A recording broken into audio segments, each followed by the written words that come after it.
Hallelujah. O dakilang mga Diyos na makapangyarihan sa lahat, pinakamamahal na Panginoong Isus, narito po kami pinakamamahal na Panginoon. Hallelujah, hallelujah. Sa pangatdalangin ng iyong hinirang propeta sa uling kapanahunan, aming kagalang-galang at minamahal na Pastor Wildy Estrelmeda. Sa aking pong pagdadala ng banal mensahe, ikaw Diyos magbigay sa akin ng karunungan at maglangis. Buksan mo, mahal na Panginoon, pangunawang bawat isa narito. Hipuin mo, Diyos, ang kanilang mga puso. Ipaunawa mo sa kanilang ibanghilong kaligtasan. Sa ganang akin kung magagawa at siyang dakilang pangalan na aking sinasuway. Demonyo ng hadlang at pag-alangan lumaya sa aming kalitan. In Jesus' name. Hallelujah, hallelujah. Praise the Lord. Everybody say, praise the Lord. Isang malakas at matunog na palakpak sa ating mahal na Panginoon, minamahal.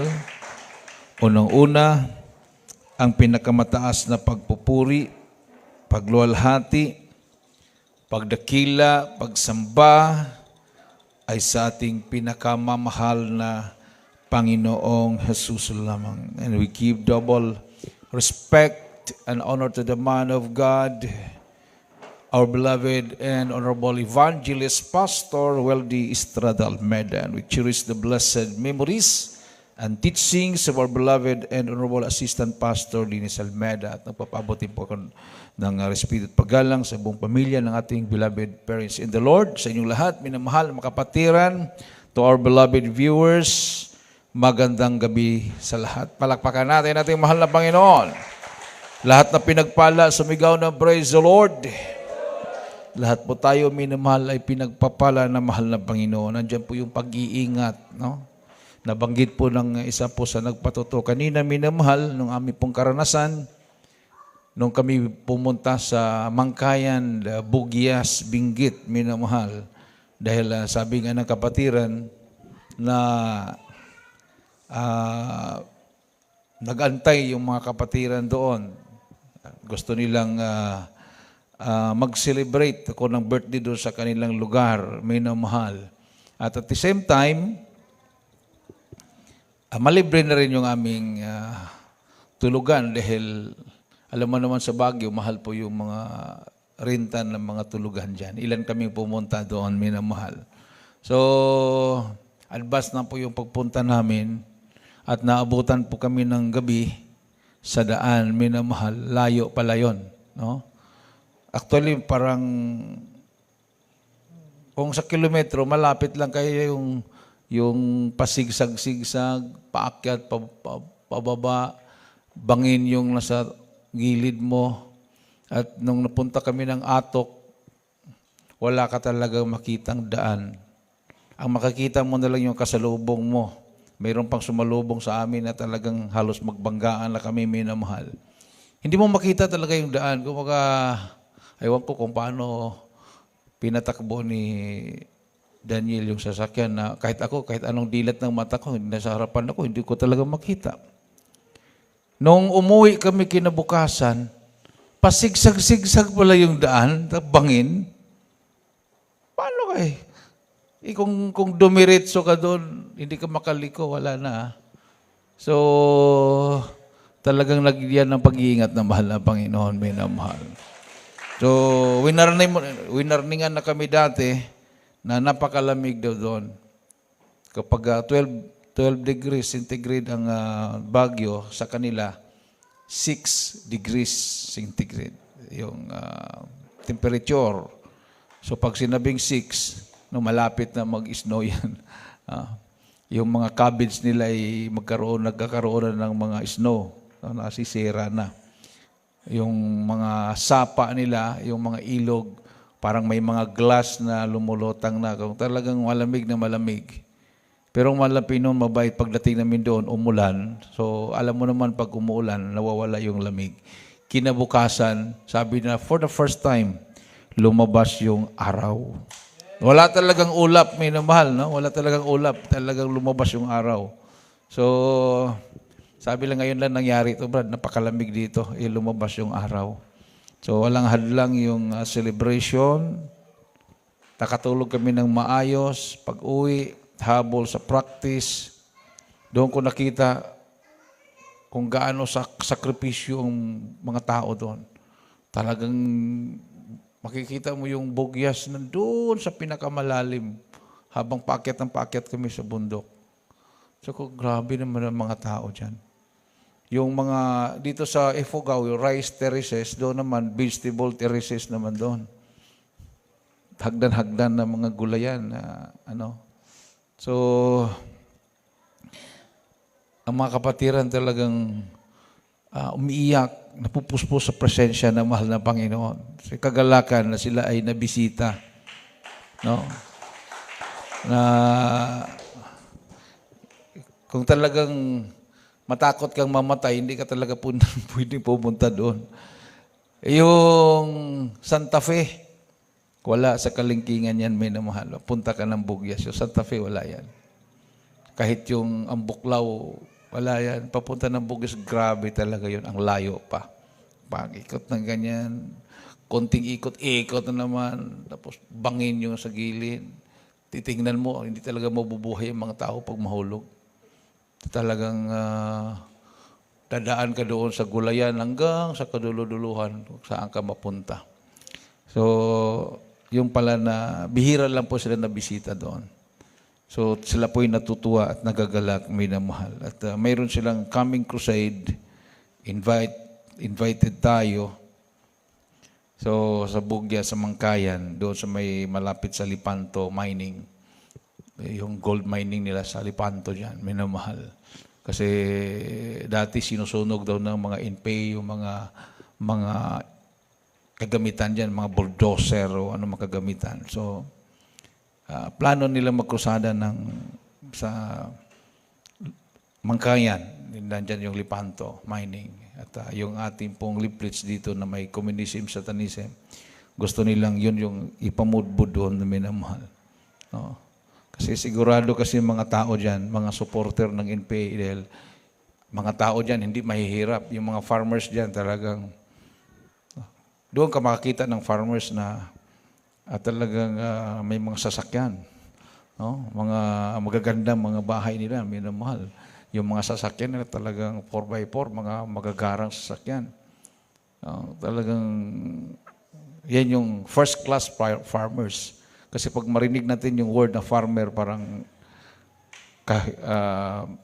mahirap ang buhay. Pero doon, hindi. Talagang masagana ang buhay ng mga farmers doon, minamahal. Kaya lang talagang hindi ka mabuhay doon pag tamad ka. Masipag lang talagang mabubuhay doon. Pag sinabing aalis ng ganitong, magising tayo ng ganitong araw, ganitong oras, magising ka talaga. Hindi, alam mo naman pag malamig na panahon, gusto mo matulog hanggang alas 10 ng umaga. Amen. Pero doon, hindi. Pag sinabing magising ng alas 4, magtrabaho tayo, yun talagang para silang mga hapon. yung ugali nila doon parang hapon. Pag sinabing ganitong oras, yun talaga. No? So, doon lumago ang buhay nila. Parang ganun din ang Kristiyano, may namahal. Pag ikaw ay Kristiyanong patumpik-tumpik, ikaw ay Kristiyanong patamad-tamad, walang mangyayari sa buhay mo. Hindi lalago ang paglilingkod mo sa mahal na Panginoon. Amen. Everybody say, praise the Lord. Kasi sa paglilingkod sa Diyos, para kang nakikipagdigma.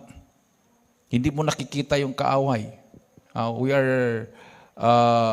We wrestle not against flesh and blood. Ang ating kaaway ay hindi po mga tao, kundi masamang espiritu.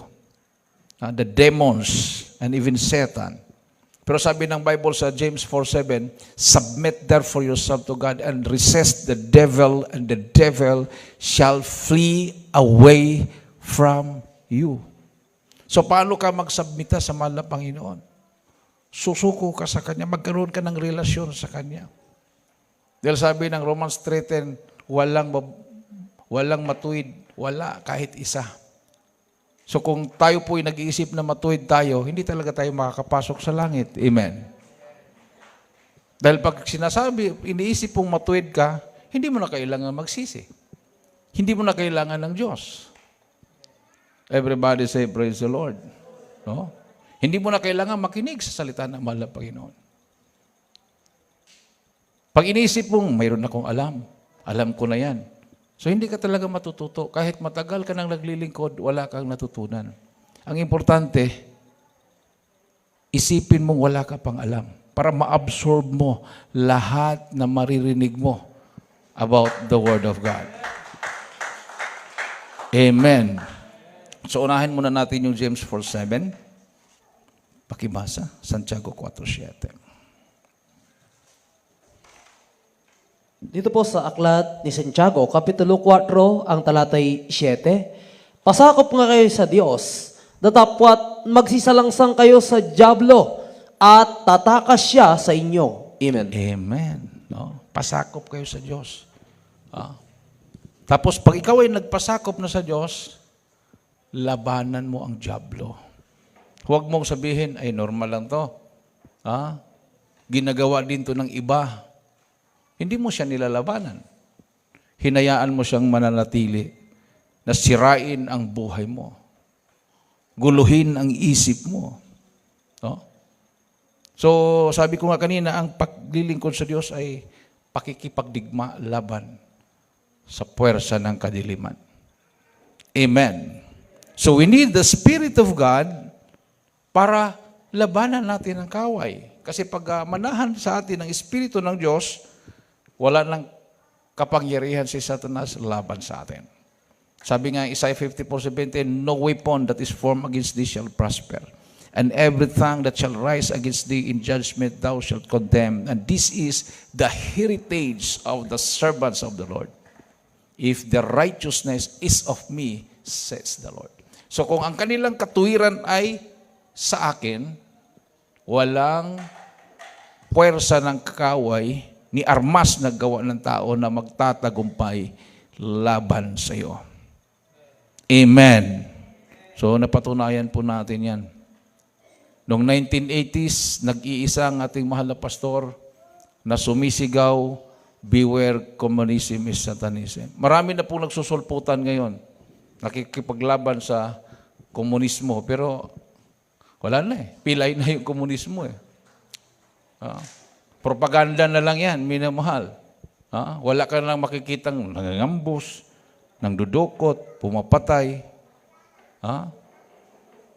Noong 1980s, magsalita ka lang kahit pabulong, pagbalaman ka, dukutin ka na sa bahay. Iharap ka na sa kangaroo court, magkaroon ka na ng mga warning. Pero ang mahal na pastor, hindi natatakot. Lalo nung after ng EDSA Revolution, nag-launch siya ng crusade. During that time, wala ng konstitusyon ang Pilipinas under revolutionary government. 1 year yon. Abolish ang konstitusyon, abolish ang kongreso, pinalitan lahat ng mga elected officials ng mga OIC, mga non-supporters ng kilosang komunismo. Ayaw nang makipagpistok ang mga NPA dahil sa kanila ng Pilipinas. Sabi ng uncle ko na leader ng NPA sa Visayas, minamahal, akala nila sa kanila ng Pilipinas.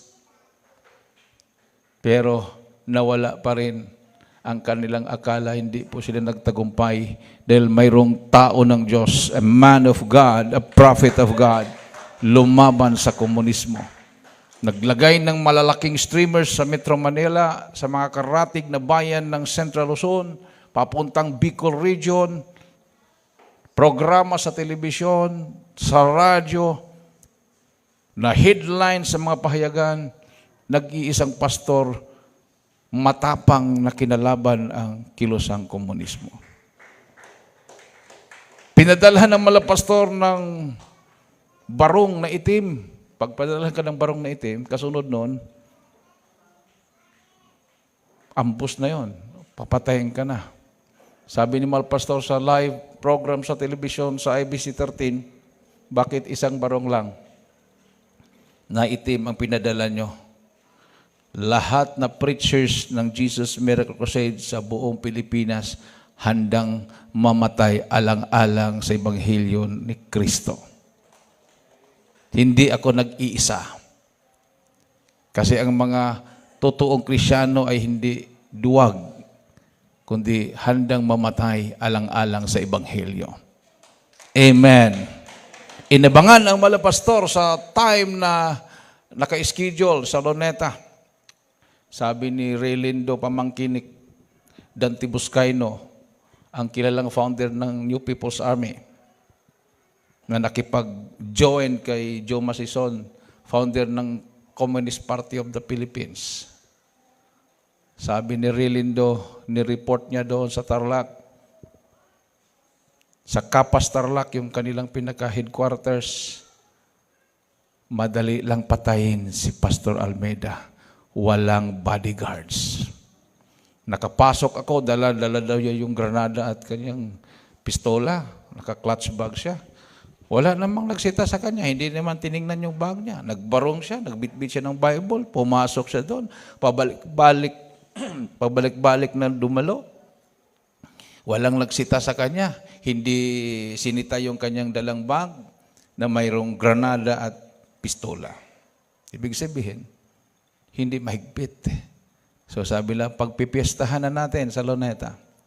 Pagtaas ng kamay ko, yan na yun si Pastor Almeida. Ito yung ating gagawin. Nag-set sila ng plan A, plan B. Ang unang babaril, ganitong grupo. Ang susunod na babaril, sila naman na grupo. Iba pa yung nagpaplano from Bicol region.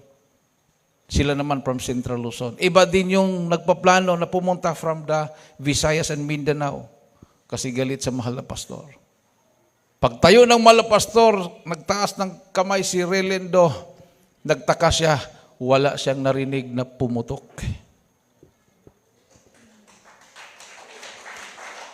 Nakita niya, minamahal yung kanyang makasamahan. May attempt na aakyatin si Malapastor sa stage ng Luneta Grandstand hanggang hagdanan lang. Umiiyak, lumuhod yung iba. Kakaiba yung naramdaman nila, para silang piniga at biglang tumulo yung kanilang luha. Hindi nila madukot-dukot yung kanilang mga baril. At sumulat si Carl Roger, yung spokesman ng NPA na sikat nung kapanahonan ng 1980s. Si Gregorio Rosal alias Carl Roger from Bicol.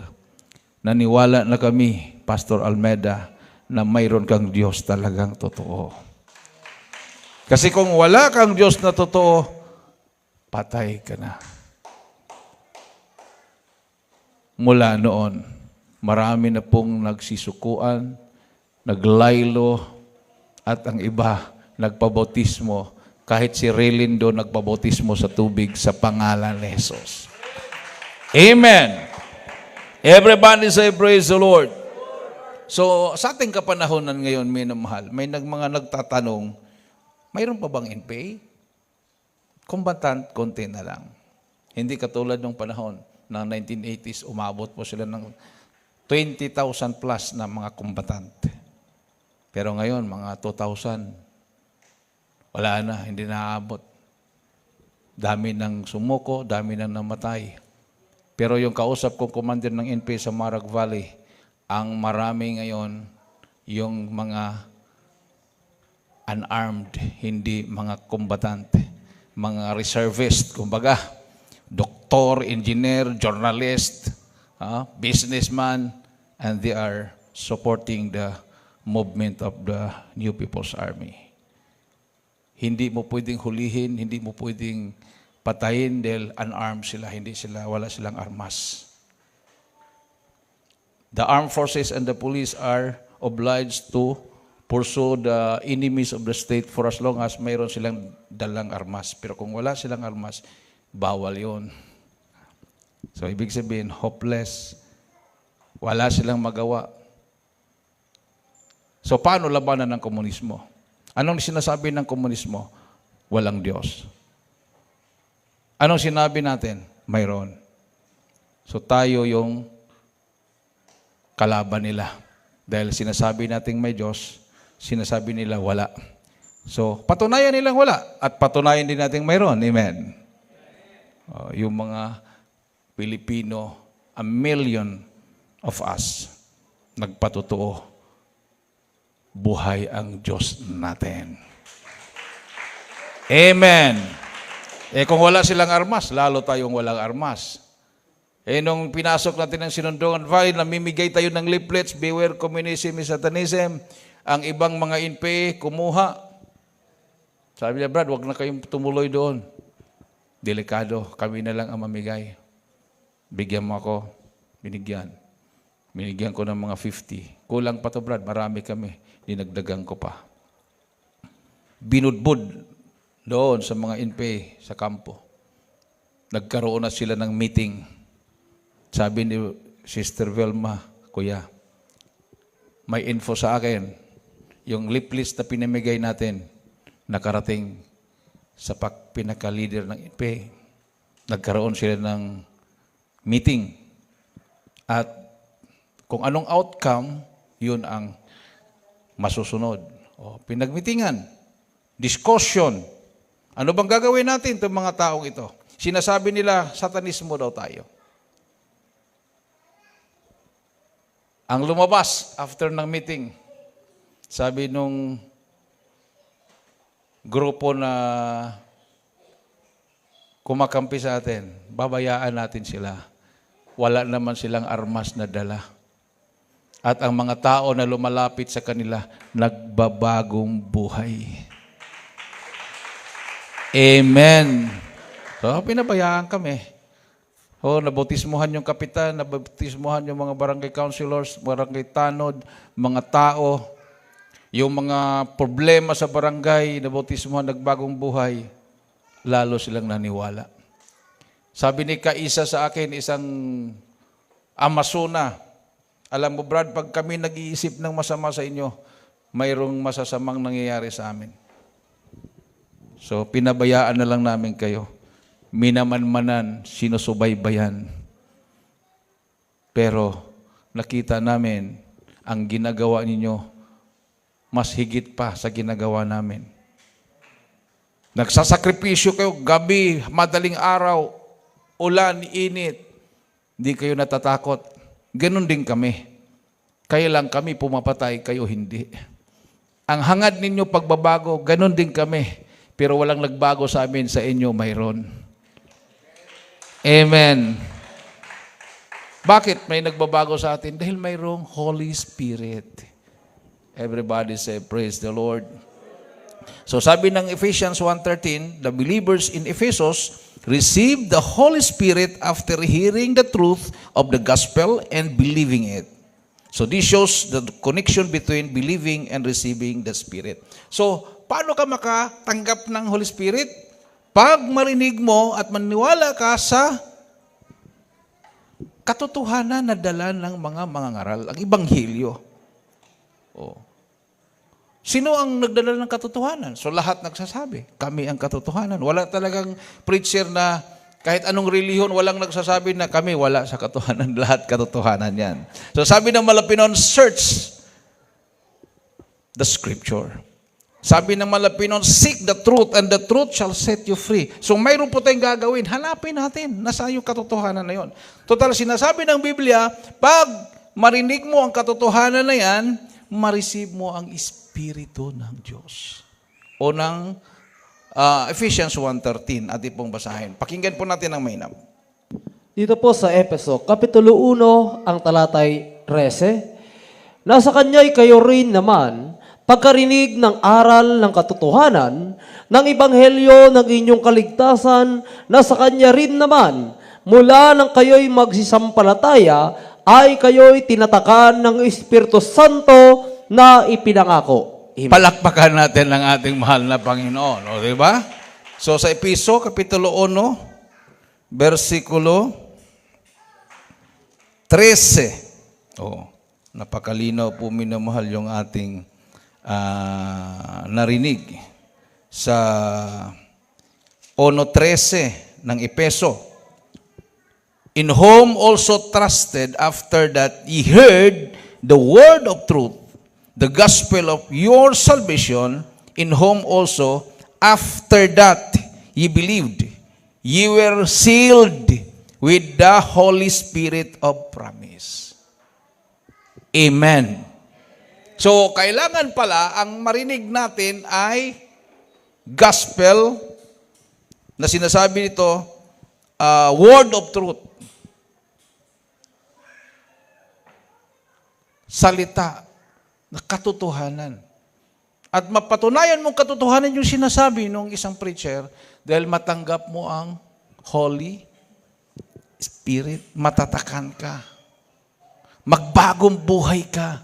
Kung ikaw ay criminal, hulaper, rapist, drug addict, komunista, terorista, once na marinig mo ang ebanghelyo, ang salita ng katotohanan, magbagong buhay ka.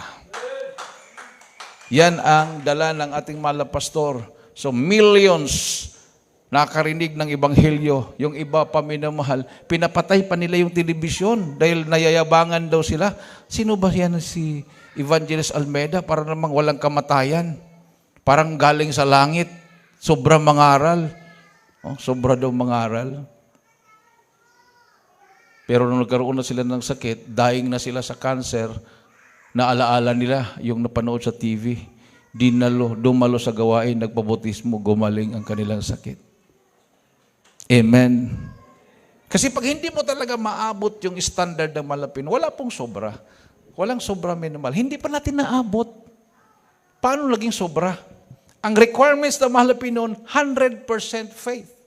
Ibig sabihin ng 100% faith, hindi ka naaasa sa tao. Sa Diyos ka naaasa sa lahat ng bagay. Sabi nga ng Bible, cursed is the man that trusted in man, but blessed is the man that trusted in God.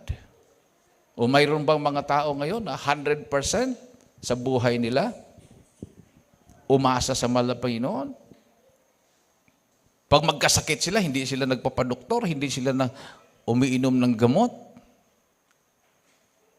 O, di ba? Dito lang makikita yan sa Jesus Miracle Crusade. Pero mayroon pa ngang nanghihina yung iba. Talagang bumibigay. Kasi hindi nga nila naabot pa yung kung ba pinaka-peak, kung sa bundok pa, pinakatuktok, no? Ng pananampalataya. Nasa gitna pa lang, gumulong na. Everybody say, praise the Lord. O para kang umakyat ng pinakamataas na bundok. Ano bang pinakamataas na bundok sa buong mundo? Everest. Dito sa Pilipinas, Mount Apo, no? Dito naman sa Luzon, Mount Pulag, yung sinasabi, no? Mga tao umakyat niyan, pag makaakyat sa tuktok, proud na sila na nakaakyat sila sa tuktok. Kasi sa taas pa naman ang akyatan mo yan. Mayroon kaming inakyatan doon sa Atok, Benguet, yung Mount Olis View Park. Yung sasakyan namin, bumigay na eh. Hindi na kaya ng sakyan. So, huminto yung sakyan. Naglakad kami. Ay talaga naman. Pag hindi mo pa maabot yung pinakatuktok, parang gusto mo nang bumalik. Pero pag maabot yung tuktok, makita mo na lahat. Yung Mount Pulag, nakikita mo pa 360, kumbaga yung view, makita mo lahat, paikot. Parang success ka na, tuwang-tuwa ka na. Nung nakita ko yung may-ari, akala ko hindi may-ari yon. Isang Igorot, mag-asawa. Sila lang dalawa doon. Sabi ko, is the owner of this view park. I'm the owner, sabi nung Igorot. Okay. Biniro ko lang, sabi ko, today is my birthday, so can you give me even one cactus, a small one? Sabi pa naman sa akin, go to the top of the mountain and then when you come back, I will give you a gift. Pakatin mo naman ako sa bundok bago sa ako bibigyan ng regalo. Makyat ako. Kasi tingnan natin kung anong regalo ibigay. Pagbaba ko, hindi cactus ang binigay sa akin. Strawberry na puno na namumunga na nakalagay sa parang paso, hindi paso, sa cellophane na itim. Mga 5 yata yung bunga niya. Strawberry. Sabi niya, you know, that strawberry is the sweetest strawberry. Sweetest variety. Binigay sa akin. Sinabi ko, ipa-pre-over ko siya. Yung dalawang mag-asawa, pinre-over ko. Tumanggap din, pinre-over. So, ibig sabihin, pag mupunta kayo doon, yung may-ari doon, tumanggap na sa mahal na Pinoon, nagpa-pre-over eh. Palakpakan natin yung mahal na Panginoon, minamahal. So, talagang yung puso ba nila malapit sa Diyos? Amen. Kasi bihira kasi silang naaabot. Yung mga taong nasa mga tuktok ng mga bundok, bihira silang naabot ng mga ngaral na mahal na Panginoon. Mayroon silang naririnig, pero sino naman na magsasakripiso aakyat yan, minamahal? No? So sabi nga ng Bible, napakapalad ang paa ng mga nagdadala ng Ebanghelyo. No? So tayo ang inaasahan ng mahal na Panginoon. Yung ating mga paa ang ihahakbang para humayo at mangaral ng Ebanghelyo dahil marami pa po tayong kababayan. Yung pala, matagal pang pagbabalik ng mahal na Panginoon, marami pa pala siyang ililigtas. Tayo naman ay gustong-gustong, mahal na Panginoon, sana, balik ka na. No? Sabi siguro ng mahal na Panginoon, pinapabalik mo ako ikaw wala ka pang ginagawa eh. Nagligtas ka na bang kaluluwa? Ilan na ba yung naligtas mo? Ilan na ba yung nahayuan mo? Inaapura mo ako pabalikin. Babalik lang ang mahal na Panginoon pag nakikita na niya na saturate na natin, napasok na natin ang kasulok-sulokang parte ng buong mundo. Amen.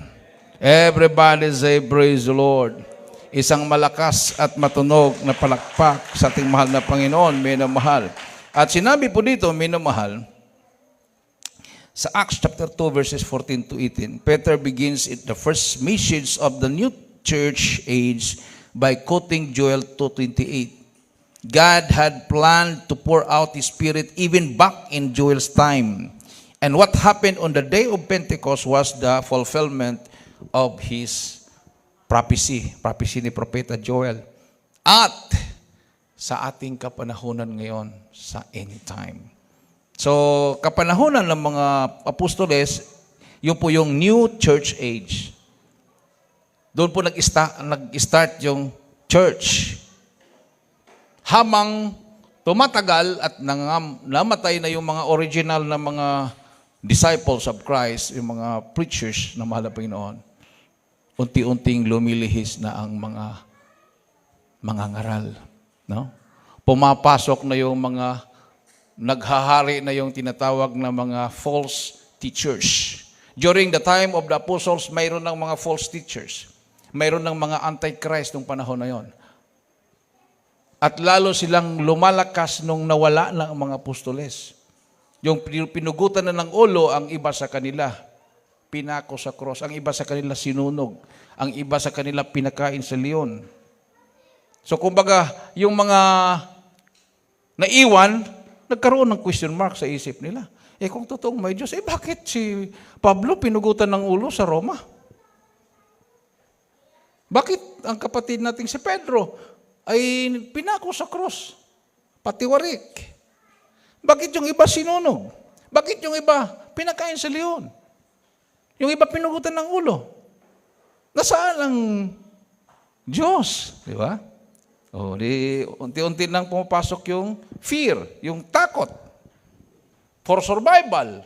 Dahil pag haharapin mo yung mga taong humuhuli sa kanila, talagang papatayin sila. So, nagtatago sila. Hanggang lumitaw yung mga bulaang mga ngaral at mga propeta. Iba na yung dala nilang aral. Si Kristo ay tao lang. Si Kristo ay propeta at hindi Diyos.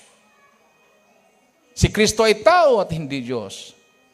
Si Kristo ay Diyos anak. Dami ng mga lumalabas. So sa kapanahunan ng restoration, bago magbalik ang mahal na Panginoon, maibalik din yung tamang katuruan. At malalaman natin na tamang katuruan, sabi nga ng Biblia, matatanggap nyo ang Holy Spirit. Amen. Everybody say praise the Lord. sa binasa natin sa Efeso 1:13. Sa Acts chapter 2 verses 14 to 18, pakinggan po natin, ito po ang nakasulat. Dito po sa Magawa, Kapitulo 2, talatay 14 hanggang 18. Sabi dito, datapwat pagtindig ni Pedro na kasama ang 11 ay tinaas ang kanyang tinig at sa kanila ay nagsaysay na sinasabing, kayong mga lalaking taga-Judea at kayong lahat na nananahan sa Jerusalem, mga alaman nawa ninyong lahat ito at inyong pakinggan ang aking mga salita. Sapagkat ang mga ito'y hindi mga lasing, na gaya ng inyong inaakala, yamang ngayoy oras ng ikatlo lamang ng araw. Datapat ito'y yaong sinalita na sa pamamagitan ng propeta Joel. At mangyayari sa mga huling araw, sabi ng Diyos, na ibubuhos ko ang aking espiritu sa lahat ng laman. At ang inyong mga anak na lalaki at babae ay mahuhula. At ang inyong mga binata ay makakita ng mga pangitain. At ang inyong mga matatanda ay magsisipanaginip ng mga panaginip. Oo, sa aking mga lingkod na lalaki at sa aking mga lingkod na babae, sa mga araw na iyon, ibubuhos ko ang aking espiritu at magsisipanghula sila. Amen. Palakpakan natin ang ating mahal na Panginoon. Oh. Predicted na yan ni Propeta Joel sa 2:28 ng Joel. At ipong basahin mo na yung Joel 2:28. Yun po yung kinote ni Apostol Pedro. No? Yung sinabi niya, and they were all amazed, sabi dito minamahal, sa 14. But Peter, standing up with the 11 kasi natanggalan sila ng isang kasama. Sino yung natanggal? Si Judas. So 11 na lang sila. But Peter, standing with the 11, lifted up his voice and said unto them, Ye men of Judea, and all ye that dwell at Jerusalem, be this known unto you, and hearken to my words. For these are not drunken. Kasi sabi nila na lasing daw yung mga Christian. Hindi po sila nalalasing as ye suppose, saying it is but the third hour of the day. O paano sila nalasing? Third hour of the day pa. Ikatlong oras pa ng araw. O anong oras yun? Anong oras yung ikatlong oras ng araw? Alas 8? Kasi yung alas 3, ika-siyam na oras ng araw yun eh. Yung alas 3.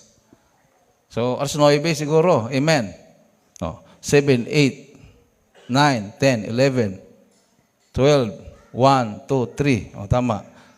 9th hour ang alas 3. So, 7, 8, 9. Alas 7, alas 8, alas 9. O alas 9 pala ng umaga. Kasi 6 to 7, yun ang counting. Kasi ang counting sa Israel, pag nag-count sila, iba yung araw, iba yung gabi. The whole night and the whole day. 12 hours sa night, 12 hours a day. So pag sunset, doon ang umpisang bilangan hanggang sunrise. So 12 hours night. And then 12 hours a day from 6 to 6 din. 12 hours din yun. So complete 24 hours. Dito kasi sa atin, sa Gregorian calendar, nag-start tayo sa kahating gabi. No? Hindi yan ang kalendaryo ng mga Hodyo. Kalendaryo ng Hodyo, from sunset to sunset. So pag sinabing, paano sila nalasing? Pangatlong oras pa lang yun sa araw. Third hour of the day. Ibig sabihin, alas 9 pa lang. Hindi po sila pwedeng malasing kasi alas 9 pa lang. So sa punto na yun, minamahal, ang iniinom nilang alak, pag umaga, hindi nakakalasing. Dahil hindi naman yung alak ng mga fermented na alak na nabibili na nakabuti. Noong unang panahon, wala pa yung alak na yan na nakabuti na kahit mag-inom ka ng gabi o madaling araw, lasing ka kaagad. Ang alak po nila ay pinipiga na ubas or grapes. Pag umaga yon, matamis po yun. Nakakalasing lang yan pag hapon na. Kasi parang maasim-asim na yan. Pero hindi na yan pwedeng mainom kinabukasan kasi mapapanis na yan. So, ganun ang alak sa Israel. Panahon ng Bible times, pinipiga na grapes. Pag umaga, paano sila malasing? Alas 9 pa lang. Ikatlong oras pa lang ng araw. Hindi talaga nakakalasing yun. Nung kasal sa Kana, hapon na yun, naubusan sila, ubos na yung mga alak.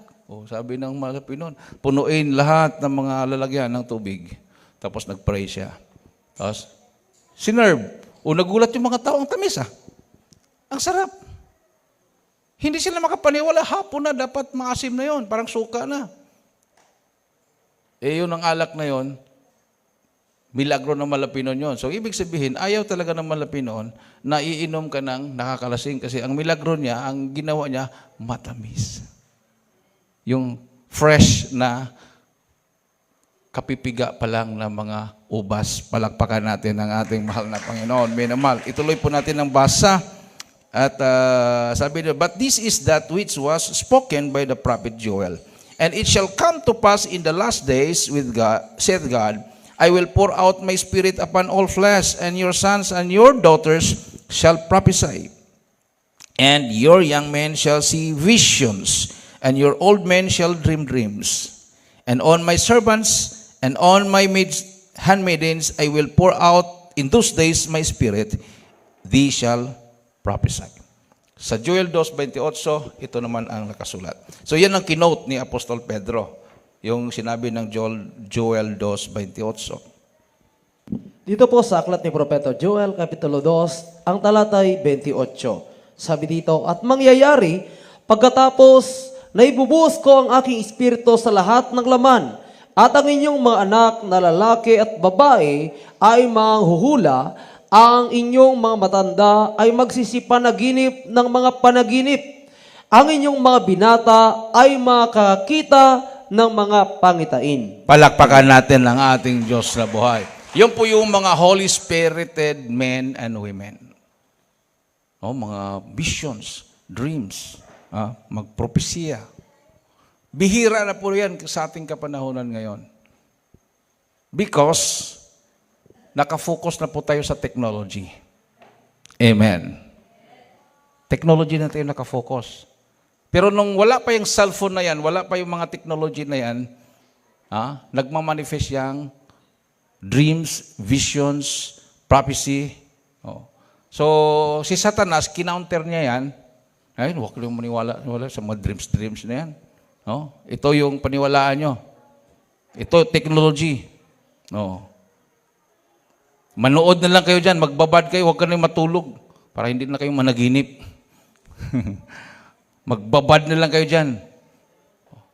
Habang kapapanood mo ng mga Netflix na yan, ano pang pinapanood mo, nawawala na yung Holy Spirit, na-grieve na, wala na talaga yung manifestation na sinasabi ng Bible. Amen. So, kina-counter po natin yan through the Word of God. Through fasting and prayer. Maliban na lang kung mayroon nagpa-fasting dyan, habang nagpa-fasting, nanonood pa rin. Wala pa rin. It's useless pa rin. Nagpapayat lang. Sabagay, nagpapayat. Yung aking bilbil lumiit na. Pero hindi talaga yung spiritual fasting na you receive the gift of the Holy Spirit. Everybody say, praise the Lord. Kasi mayroong tinatawag na last days. Ito po yung huling talata natin. Ito po yung nakakatakot pag hindi po natin mapaghandaan. 2 Timothy 3:1, atin po basahin.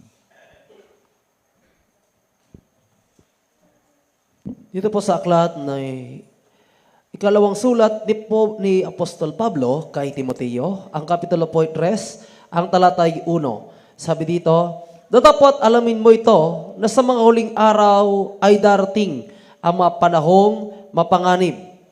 Sapagkat ang mga tao ay magiging maibigin sa kanilang sarili, maibigin sa salapi, mayayabang, mga mapagmalaki, mapagtungayaw, masawayin sa mga magulang, mga walang turing, mga walang kabanalan, walang katutubong pag-ibig, mga walang paglulubag, mga palabintangin, mga walang pagpipigil sa sarili, mga mabangis, hindi maibigin sa mabuti. Everybody say, praise the Lord.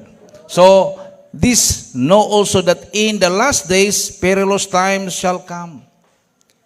So kung napapansin nyo yung mga anak natin ay matitigas ang ulo, that's the fulfillment of the prophecy. Prophesied na yan, predicted na yan. Pagdating ng huling araw, itong ating kapanahunan, pag utusan mo yung anak mo, wait lang. Yan ang common answer. Wait lang po. May po pa, no? After 1 hour, wait lang po. So, ilang wait? Bahala ka na kung kailan ka mag-wait, basta wait ka lang dyan. Diba? Wait ka lang. Yan yung mga sagot nila. Wala na silang panahon sa'yo. Wala na silang panahon. Ha? For men shall be lovers of their own selves. Hindi naman sila sumasamba kay Satanas, kasi Satanas hindi naman nagpapasamba yan. Wala namang sinabi sa Satanas, punta kayo sa akin, sambahin nyo ako. Sambahin nyo ang sarili nyo. Yan ang promotion ni Satanas eh. Love yourselves. Ha? Lovers of their own selves, covetous, boasters, proud, blasphemers, disobedient to parents, unthankful, unholy. Unholy. Hindi na sila lumalakad sa kabanalan. Without natural affection, truth speakers, false accusers. False accusers. Sabi dito, minamahal, incontinent, furch, despisers of those that are good. Traitors, heathy, high-minded, lovers of pleasures more than lovers of God. Lovers of pleasures more than lovers of God. Tinatamad na sila sa mga spiritual na bagay, pero pag pansariling bagay, doon sila masipag. Amen. Everybody say, praise the Lord. O di ba?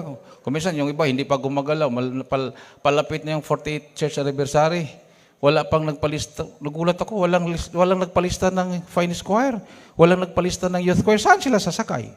Hindi naman kami magdadala ng sasakyan. Magbabas din kami.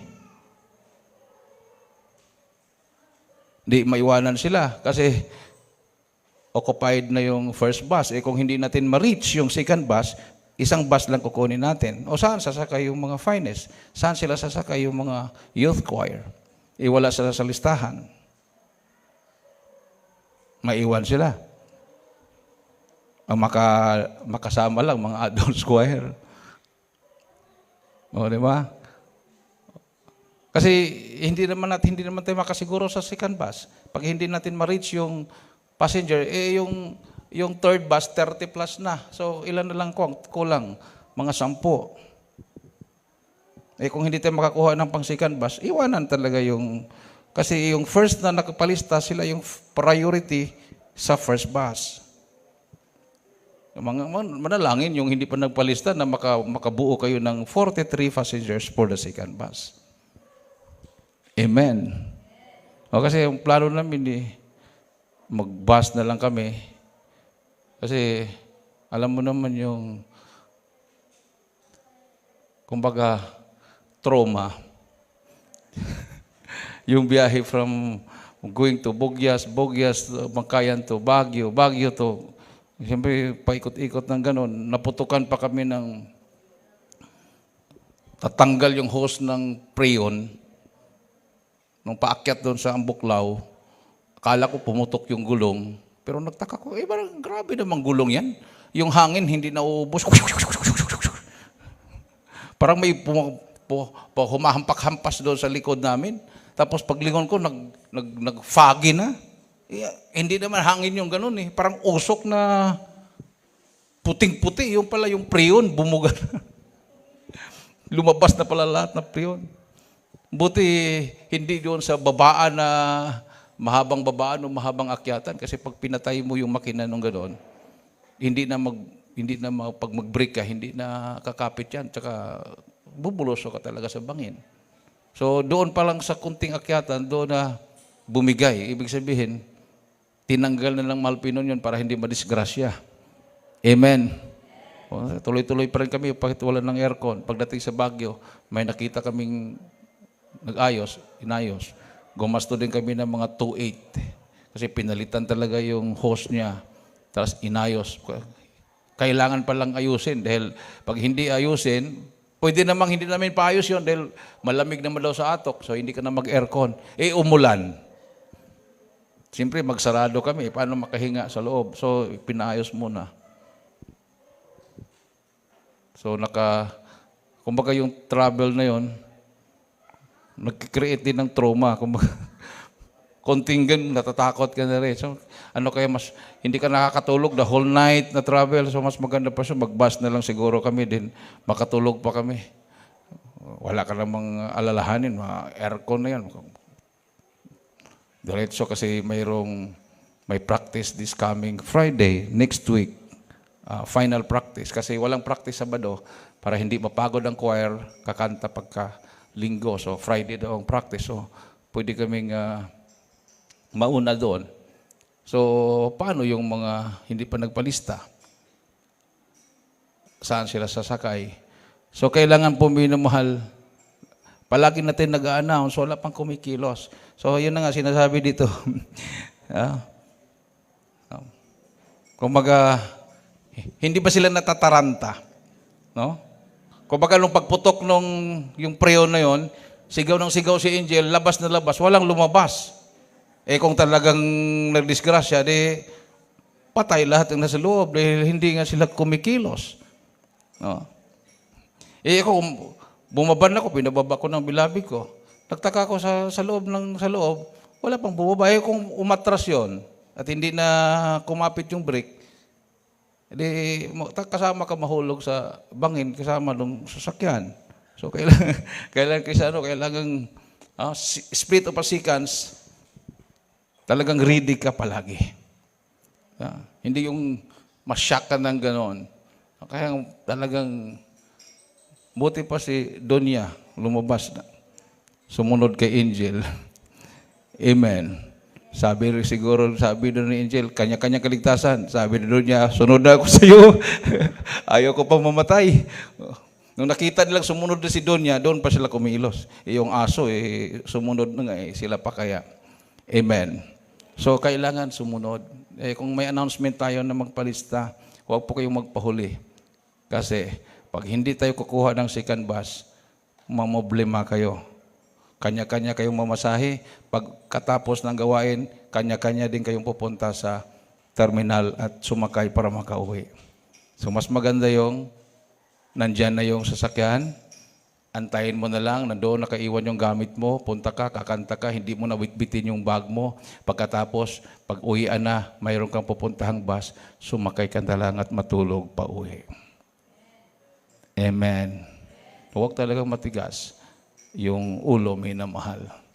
Dahil hindi nyo kami sisihin kung hindi kayo makasakay.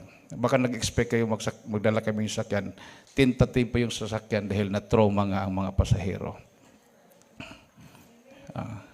Gusto naming dumalo din sa Manila na payapa yung isip namin. So, mayroong possibility na magdala kami. Kaya lang, Biyernes ang aming alis. So, hindi naman pwedeng isakay ang choir doon. Kung mayroon kayo pang hotel, pwede. Kasi matulog pa ng 2 gabi. Gabi ng Biyernes, gabi ng Sabado. Magkano ang hotel? So, kailangan talaga ang biyahe, makasabay kayo sa biha, makarating doon madaling araw ng linggo, uuwi din ng gabi ng linggo. Amen. So, kailangan, pag may announcement, kumbaga, ang expectation ko is pipila na. Kasi pag hindi ka makasama doon sa listahan at hindi tayo makakuha ng pangalawang bus, maiiwan talaga kayo, minamahal. Magkanya-kanya na kayong mag-bus. So, manalangin kayo na ma-reach ninyo yung pangalawang bus para 2 bus yung makuha natin. Amen. Everybody say, praise the Lord. Tinaningan po tayo ng 12 hanggang 12 na lang, February 12. Kasi beyond that 12, wala pa tayong final, hindi na sila tatanggap ng magpa-reserve tayo. Kasi marami pang ilalakay dyan. Permit to travel, papuntang Luneta. Kasi sila, from terminal to terminal lang sila. Hindi sila pwedeng lumabas ng terminal at pupunta ng Luneta pag wala silang permit from LTFRB. So, kailangan yon, minamahal. So, bilang mga Holy-Spirited men and women of God, kailangan nating sumunod para tayo ay pagpapalain. Amen. No? Yan ang tatak ng Holy Spirit. Pag once na you are Holy-Spirited, ikaw ay masunurin. Amen? Amen. O kung hindi ka masunurin, and then, question yourself. Tanungin mong sarili mo, bakit kaya? Effect na kaya ito sa pagbababad ko sa gadget, sa cellphone? Ito na kayang bunga ng influence ng kaaway sa buhay ko bilang Kristiyano? So, paano ngayon? Pag hindi na natin magampanan yung ating tungkulin bilang mga awit, bilang mga alagad ng Diyos, bilang mga anak ng Diyos. Awitan natin ating mahal na Panginoon, minamahal. We need to examine ourselves.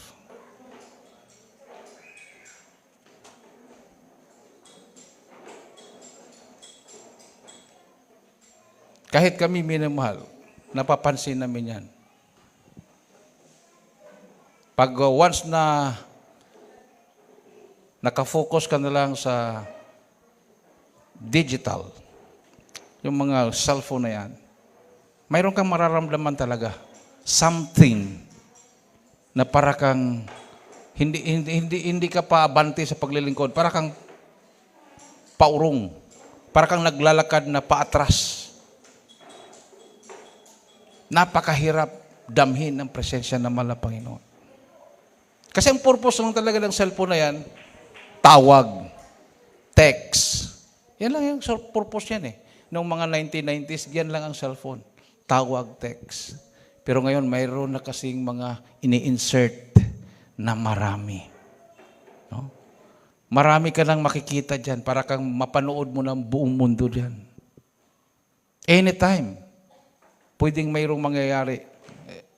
Inaasahan ba ng Turkey at saka Syria na tatamaan sila ng lindol? 7.1. Ilan na ang patay? Yung latest update nakita ko, 7,000 yung counted.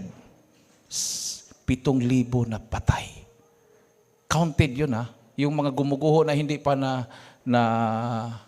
natanggal yung mga gumuguhong mga building, hindi pa nila nakikita kung ilan yung nandoon. Yung mga missing, napakarami. Yung mga dinadala sa hospital na mga dying, hindi pa natin alam kung makasurvive sila. Kung mangyari sa Pilipinas yun. Tatama sa isang mataong lugar na nandyan yung nagtataasang mga building. So gaano ba katibay yung building ng Pilipinas kumpara sa Turkey? Yung matataas na building na bumuho ng gano'n. Gaano ba katibay ang mga building ng Metro Manila o sa mga lugar?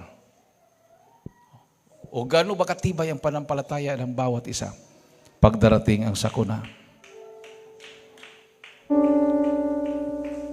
Awitan natin ito, mahal na Panginoon. Gaano ba katibay ang ating panampalataya, minamahal? So we need to be revived. So yung pagtitipon sa Manila is a revival crusade. Pagdating doon, concentrate ka. Hindi yung pagdating sa Manila, maglalakwatsa ka, wala din. Wala kang magawa. Walang revival doon.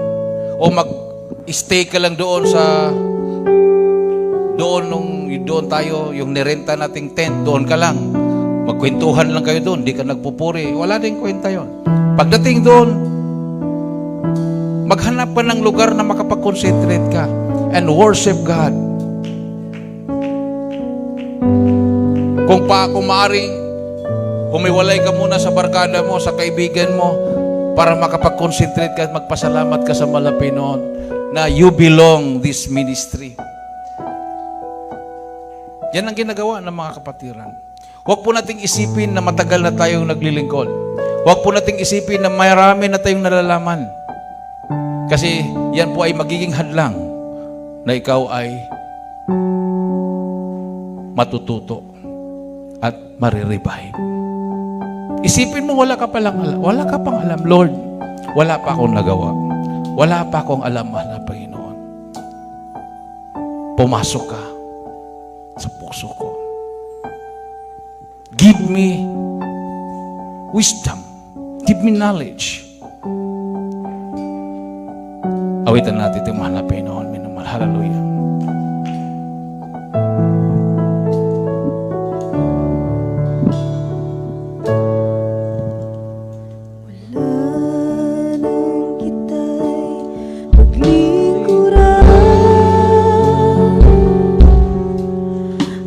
Pangarap ko'y tinalikdan.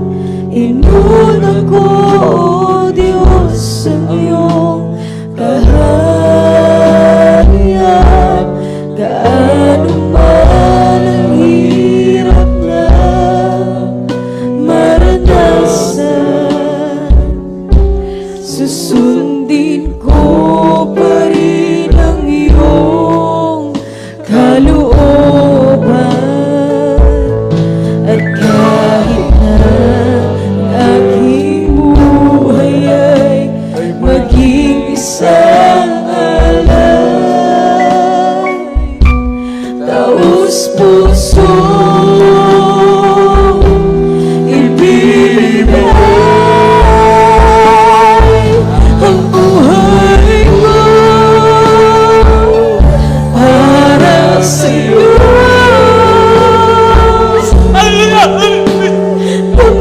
Gamitin mo, Panginoon, sa lahat ng panahon.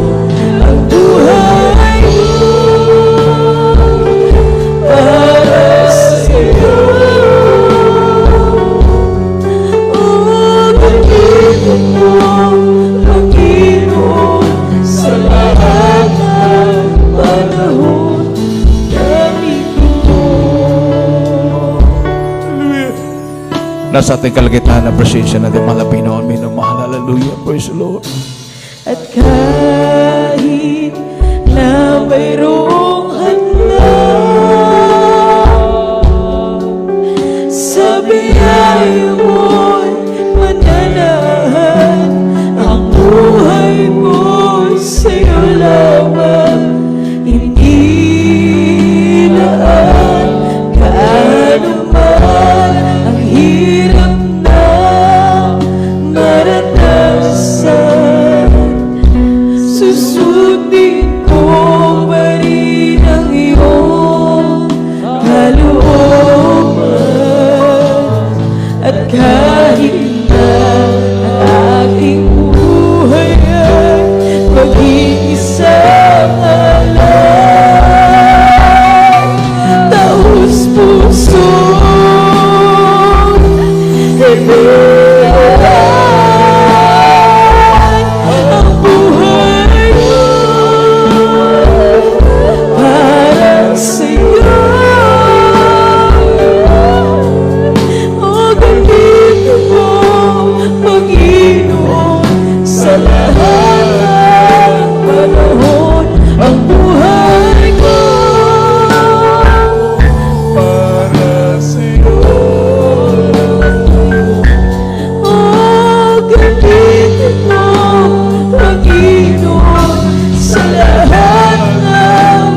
Praise the Lord. Hallelujah, hallelujah. Tayo po minamahal ay manalangin. Hallelujah. Sa ating po mga pangailangan. Hallelujah. Itaas po ang ating mga kamay. Yung kanang kamay ilagay sa ulo, kaliwang kamay sa parte ng katawan na may karamdaman. Kung wala po kayong sakit, minamahal. Ano po yung mga kahilingan niyo sa malapinon, itaas po inyong dalawang kamay. Tayo po magkaisang manalangin. Dakilang mga Diyos na makapangyarihan sa lahat. Pinakamamahal namin Panginoon Jesus. Minsan pa humingi po kami ng kapatawaran. Sama kami nagkulang, nagkakamali. Ano kami naisip, nagawa, nabanggit namin mga labi na hindi kaaya-aya sa iyong banarapan. Patawari mo anak malapinon sa oras to. Abutin mo malapin yung pangangailangan ni mga nakasupport. Dalangin namin kagalang-galit minamahal Pastor Wilson Meda, ang iyong propeta sa kapanahon aking sinasuway in Jesus name. Cast out, di mo niya karamdaman, sakit sa puso, high blood, diabetes, cancer, di mo sa sickness and diseases, vices, problems, unbelief and doubts, di mo sa poverty, cast out, sickness be healed. Hallelujah, in Jesus name, in Jesus name. In Jesus name, in Jesus name. Amen and amen. Praise the Lord. Hallelujah. Hallelujah. Tayo po tumayo minamahal bilang pasalamat sa ating malapinon. Itaas po natin ang ating dalawang kamay and let us jump 3 times and shout, Hallelujah, praise the Lord. 3 times. Hallelujah, praise the Lord. Hallelujah, praise the Lord. Hallelujah. Praise the Lord. Everybody say, praise the Lord. At tayo po'y dumako na po sa ating announcement. At ito po may beloved ko, Brother Benjito.